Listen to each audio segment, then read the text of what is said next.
बिस्मिल्लाहिर्रहमानिर्रहीम। अस्सलाम वालेकुम नाज़रीन, आप यूट्यूब चैनल देख रहे हैं। मैं इमरान खान हूँ। नाज़रीन, अमेरिका ने कुछ ममालिक से जो मदद मांगी वहाँ से अब साफ इनकार आना शुरू हो गया। नेटो ने भी कोई मुस्बत जवाब नहीं दिया। नेटो में बहुत सारे ऐसे मुल्क हैं जिनको बराह रास्त डोनाल्ड ट्रंप ने नाम लेकर नहीं पुकारा, लेकिन उन लोगों ने अब जवाब देना शुरू कर दिया। ख़ास तौर पर जापान ने, ऑस्ट्रेलिया ने, इंग्लैंड ने, चीन ने और जर्मनी ने इनकार कर दिया। ये बड़े मुल्क हैं, ताकतवर मुल्क हैं। इन्होंने साफ कहा जनाब कि हम तो ये लड़ाई के अंदर नहीं आना चाहते और हम अपने बहरी जहाज़ नहीं भेजेंगे। इसमें जो जापान के वज़ीर दिफा हैं उनका स्टेटमेंट बड़ा अहम है। उन्होंने कहा कि ट्रंप यूरोप से ऐसी क्या तवक्को रखते हैं जो ताकतवर अमरीकी बहरिया नहीं कर सकती। यानी आपकी बहुत ताकतवर अमरीकी बहरिया है, वो अगर काम नहीं कर पा रहे तो यूरोप से आप क्या तवक्को रखते हैं। ईरान जंग हमारी जंग नहीं है, ना ही हमने उसे शुरू किया है। जंग में शामिल नहीं होंगे, ये जर्मन वज़ीर दिफा स्टेटमेंट दे चुके हैं और डोनाल्ड ट्रंप को ये दो टोक जवाब उन्होंने दिया है। ऑस्ट्रेलिया, आपको पता है, जापान, ऑस्ट्रेलिया और इंडिया और एक अमेरिका, ये चार मुल्क के क्वाड के मेंबर हैं और ये इनका बहरिया का एक बड़ा ज़बरदस्त इत्तेहाद भी है। अब इसमें अमेरिका जंग लड़ रहा है, भारत ने अपने ऑयल टैंकर निकलवा लिए हैं सौदेबाजी करके ईरान के साथ, जबकि जापान ने इनकार कर दिया, ऑस्ट्रेलिया ने भी इनकार कर दिया। ये इस लड़ाई का हिस्सा नहीं बन रहे। ज़्यादातर मुल्क खामोश हैं, लेकिन जो मुल्क भी बोलता है, इंग्लैंड ने कहा कि वो इस लड़ाई का हिस्सा नहीं बनना चाहते।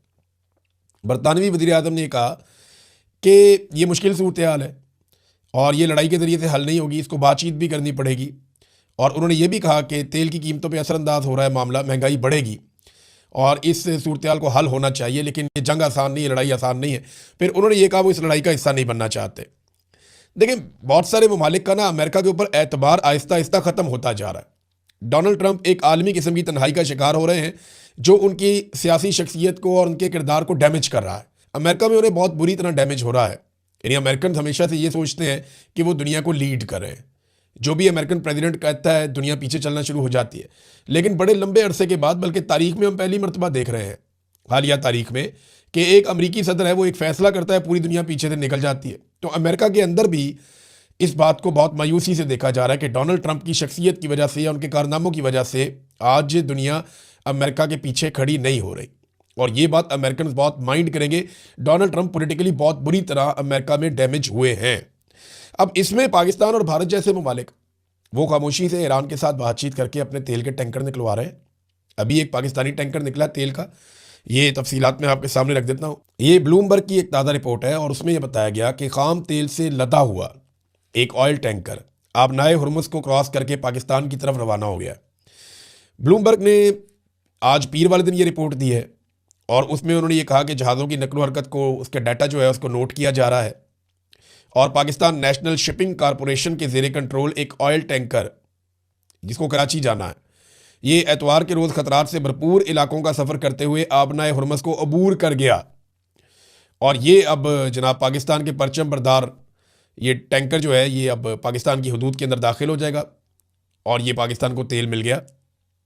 यानी आप अंदाज़ा करें कि पाकिस्तान ने भी ईरान से बात करके अपना तेल मंगवा लिया, भारत ने भी ये कर लिया, बांग्लादेश ने भी ये कर लिया, वियतनाम ने तो इमदाद भिजवा दी ईरान को, उनका तेल भी चला जाएगा। तो ईरान कई ममालिक को तेल के टैंकर ले जाने दे रहा है, लेकिन अमेरिका की मर्ज़ी से नहीं, अपनी मर्ज़ी से। चाइना का तेल लगातार गुजर रहा है आबनाए हुर्मुज़ में से। अब कई यूरोपीय ममालिक भी ईरान के साथ राब्ते कर रहे हैं और वो उनसे कह रहे हैं कि चलें ऑयल आने दें, कंटेनर आने दें, तजारत करने दें। तो ईरान अपनी शराइत के ऊपर ये रास्ते खोल रहा है। यानी आज आबनाए हुर्मुज़ को खुलवाने के लिए दुनिया डोनाल्ड ट्रंप के बेहतरीन हथियारों की तरफ नहीं देख रही। दुनिया डोनाल्ड ट्रंप या अमेरिका की तरफ नहीं देख रही कि आबनाए हुर्मुज़ को खोला जाए, बल्कि दुनिया ईरान के साथ बातचीत कर रही है। ये बहुत बड़ी तब्दीली है। अब ट्रंप की हालत ऐसी है कि उनके बारे में आर्टिफिशियल इंटेलिजेंस वीडियोज़ बनाई जा रही हैं। अमेरिका के अंदर मजाक उड़ रहा है, पूरी दुनिया में, यूरोप में, सोशल मीडिया के ऊपर भरमार है ऐसी वीडियोज़ की जो आर्टिफिशियल इंटेलिजेंस के जरिए बनाई गई हैं। एक वीडियो में देख रहा था, डोनाल्ड ट्रंप सड़क पे खड़ा है, हाथ में उसने बोर्ड पकड़ा हुआ है जिसमें लिखा हुआ है हेल्प मी ओपन हुर्मुज़, साथ ईरान का झंडा भी बना हुआ है कि मेरी मदद करो, मैंने आबनाए हुर्मुज़ खुलवानी है। और उस सड़क के ऊपर से मुख्तलिफ लीडर्स गाड़ियों में गुजर रहे हैं। पहले दिखाया जनाब फ्रांस और बरतानिया के लीडर गुजरे, उन्होंने घास ही नहीं डाली। फिर जनाब जापान और कोरिया के लीडर गुजरे, उन्होंने भी घास नहीं डाली। फिर दिखाया जनाब वो गुजर गए वहाँ से रशिया और नॉर्थ कोरिया, उन्होंने तो घास क्या डालनी थी, वो कीचड़ उछाल के चले गए डोनाल्ड ट्रंप पे। और वीडियो के एंड में डोनाल्ड ट्रंप कहता है जी कि why nobody help me to open Hormuz, कि मेरी मदद कोई क्यों नहीं कर रहा। तो डोनाल्ड ट्रंप ना अकेला पड़ना शुरू हो गया। आलमी सतह पे, और ये डोनाल्ड ट्रंप को अकेला किया नेतन्याहू ने। ये अमेरिकन मानते हैं, वो बार बार कहते हैं कि हम फंस गए, ये लड़ाई हमारी थी नहीं। यहाँ पे आलमी सतह पे अब एक चीज़ को सब तस्लीम करना शुरू हो गए हैं।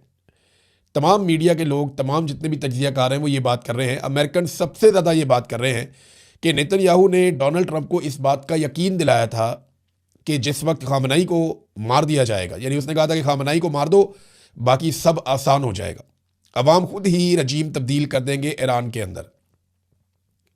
ये नेतन्याहू ने डोनाल्ड ट्रंप को यकीन दिलाया था। और डोनाल्ड ट्रंप को इसलिए भी यकीन आ गया, कुछ अर्सा पहले ईरान में कुछ मुजाहरे भी हो रहे थे, लोग भी हलाक हुए थे, तो बड़ी अजीबोगरीब सूरत हाल थी। तो अब आयतुल्ला खामनाई को शहीद करने के बाद 3 हफ्ते होने वाले हैं, और इन 3 हफ्तों में आयतुल्ला खामनाई के बाद जिस ईरान ने बिखरना था, जहाँ पे रजीम तब्दील होना था, जहाँ पे अवाम ने सड़कों पे आ जाना था, वहाँ पे अवाम आयतुल्ला खामनाई के हक़ में सड़कों पे आ गए।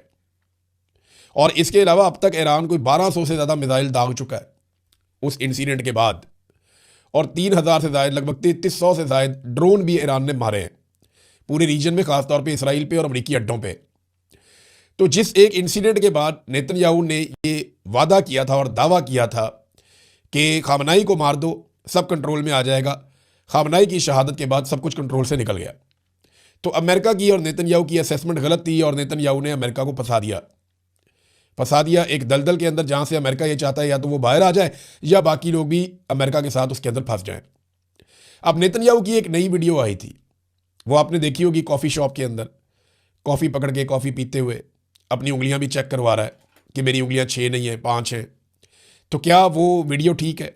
तो आर्टिफिशियल इंटेलिजेंस का जो टूल है ग्रॉक, उसमें जब डाला गया तो उसने बताया ये डीप फेक है।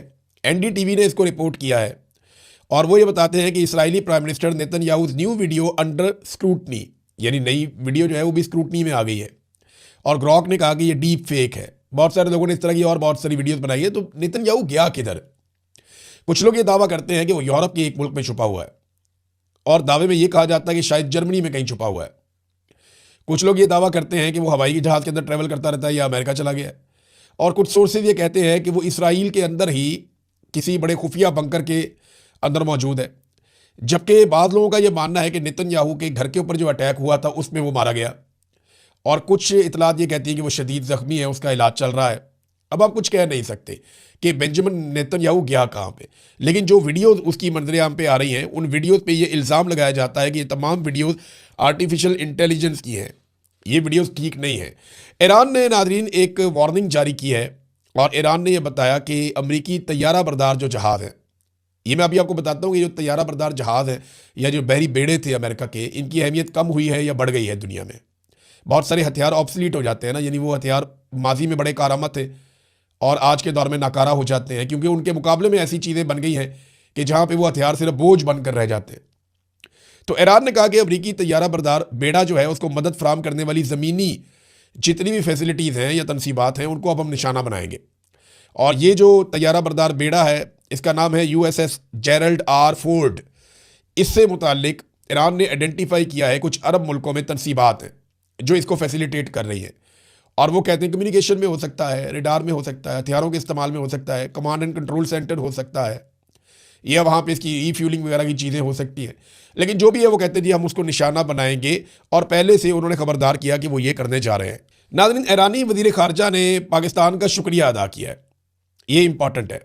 ईरानी वज़ीर ख़ारजा ने पाकिस्तान का शुक्रिया अदा करते हुए क्या कहा, ये मैं आपको पढ़ के सुना देता हूँ। उन्होंने उर्दू में ट्वीट किया, नॉर्मली वो जो ट्वीट करते हैं वो फ़ारसी में करते हैं। उन्होंने कहा ये बाबरकत इलाही और रूहानी दिनों में और घड़ियों में मैं हुकूमत और अवाम पाकिस्तान का तहे दिल से शुक्रिया अदा करता हूँ कि उन्होंने अमरीका और सेहूनी रजीम की जारहियत के मुकाबले में अवाम और हुकूमत इस्लामी जमहूरिया ईरान के साथ अपनी यकजहती और हमायत का भरपूर इजहार किया। देखिए, ईरान की ये बड़ी कामयाबी है कि अगर इंडिया और पाकिस्तान इस लड़ाई के अंदर ना उतरे, और डोनाल्ड ट्रंप की ये बड़ी कामयाबी होगी कि किसी तरह भी इंडिया और पाकिस्तान इस लड़ाई में उतर जाए। अब आलमी सतह पे बार बार एक खबर चलाई जाती है, अभी दोबारा से न्यूयॉर्क टाइम्स ने ये दावा किया है कि मोहम्मद बिन सलमान ने अमेरिका को ये बार बार कहा कि आप अटैक करें ईरान के ऊपर और ज़्यादा भरपूर अटैक करें। यानी वाइट हाउस के हुकाम के हवाले से न्यूयॉर्क टाइम की रिपोर्ट के मुताबिक सदर ट्रंप जंग के दौरान सऊदी वली अहद मोहम्मद बिन सलमान के साथ बार बार राब्ते में हैं, और कई हुकाम ने न्यूयॉर्क टाइम को बताया कि मोहम्मद बिन सलमान डोनाल्ड ट्रंप पर जोर दे रहे हैं कि वो ईरान पर सख्त हमले जारी रखें। वाशिंगटन पोस्ट ने पहले रिपोर्ट किया था कि सऊदी अरब और इसराइली हुकाम ने जंग शुरू होने से हफ्तों कबल निजी तौर पर ट्रंप पर ईरान पर फौजी हमले करने के लिए दबाव डाला था। अब ये खबर दोबारा से छाप दी गई है, पहले वाशिंगटन पोस्ट में और अब ये न्यूयॉर्क टाइम में। तो क्या ये बात दुरुस्त है कि मोहम्मद बिन सलमान डोनाल्ड ट्रंप को कह रहे हैं कि और मारो ईरान को, और मारो ईरान को? मुझे लगता है इससे पहले जो खबर आई थी उस पर सऊदी अरब की जानिब से तरदीद की गई थी और सऊदी अरब ने साफ कहा था कि वाशिंगटन पोस्ट की खबर ठीक नहीं है। हमने अमेरिका को मना किया था कि जंग शुरू करने की बजाय मुज़ाकरात करें, और अब एक मरतबा फिर वही इल्ज़ाम दोहराया गया न्यूयॉर्क टाइम्स की रिपोर्ट के अंदर।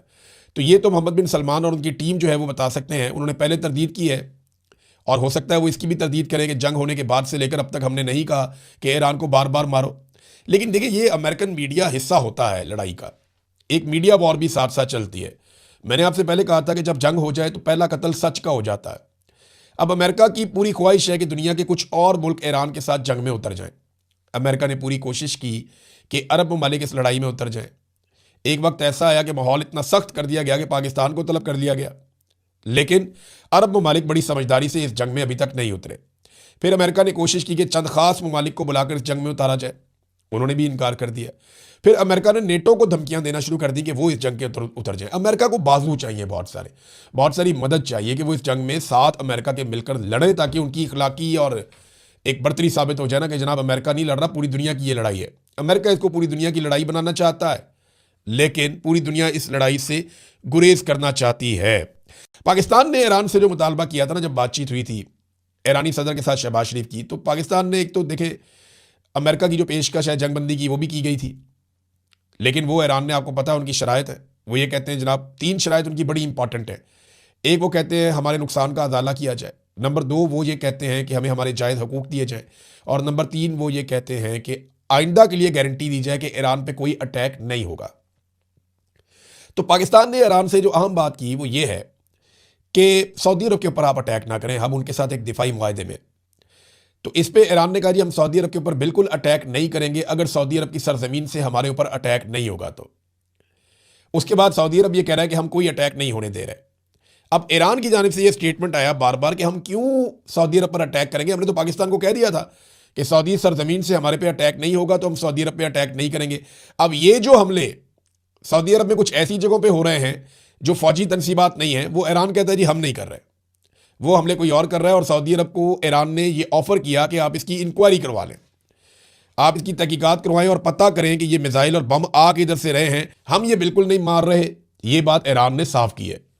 नाज़रीन, डोनाल्ड ट्रंप की वादा खिलाफी के ऊपर एक बड़ी ज़बरदस्त खबर आई है, वो खबर मैं आपके साथ शेयर करता हूँ। ये साबिक CIA एहलकार है लॉरी जॉनसन, ये CIA के साबिक ऑफिसर है। इन्होंने एक बहुत बड़ा दावा कर दिया है और बहुत बड़ा इंकशाफ कर दिया है। इन्होंने कहा कि जब वेनेजुएला के सदर को उठाया गया, मादुरो को, वेनेजुएला में से रात के आखिरी पहर में अमेरिकन फोर्सेस गई, उन्होंने जाके उठा लिया, तो वो ऐसे नहीं हुआ था। मादुरो को उठाने में जो मदद की थी वो उसके ड्राइवर ने और जो उसके चंद करीबी गार्ड्स हैं उन्होंने मदद की थी कि अमेरिका इनको उठाकर ले जाए। और उसके बदले में वादा किया गया था कि 50 मिलियन यानी 5 करोड़ अमेरिकी डॉलर दिए जाएंगे।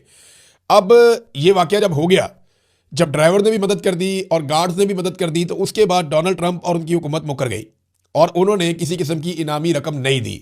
इस बात के ऊपर बड़ा रोला पड़ा हुआ है और लोग इसको ऐसे देख रहे हैं कि अमेरिका ने वादा किया था कि 5 करोड़ अमेरिकी डॉलर दिए जाएंगे उन्हें जो मदद करेंगे मादुरो को पकड़वाने में, और जब मदद की ड्राइवर ने और गार्ड्स ने तो उन्हें कोई पैसा नहीं दिया गया। नाज़रीन, अमेरिकी और इसराइली जंगों की सूरत हाल इस वक्त यह है कि दुनिया के अंदर जो सबसे मकबूल लोग होते हैं वो एक्टर्स होते हैं, फनकार होते हैं, और ये पूरी दुनिया को जोड़ते हैं, इनकी मूवीज़ पूरी दुनिया में जाती है। ये स्पेन के एक बहुत बड़े एक्टर हैं जिन्होंने ऑस्कर अवार्ड भी जीता हुआ है, हायर बर्देन, ये इनका नाम है, हायर बर्देन इनका नाम है।